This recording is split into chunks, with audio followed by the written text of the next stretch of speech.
देशाचे पंतप्रधान नरेंद्र मोदी नाशिक दौऱ्यावर असून नाशिकच्या छत्रपती संभाजी रोडवर भव्य रोड शो करणार आहे।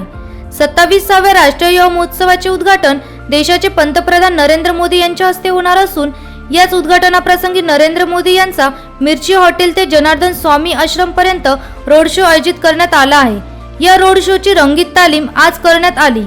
नवीन आडगाव नाका ते मिरची हॉटेलच्या विरुद्ध दिशेने पंतप्रधान नरेंद्र मोदी यांचा रोड शो होणार आहे।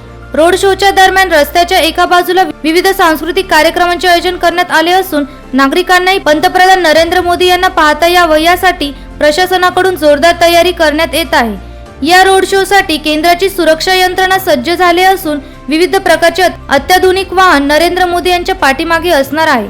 त्यामुळे या रोड शोच्या दरम्यान काही अडथळा निर्माण होऊ नये तसेच काही त्रुटी निर्माण होऊ नये यासाठी नाशिकचे पोलीस आयुक्त संदीप कर्णिक यांनी स्वतः रोड शोची रंगीत तालीम केली आहे।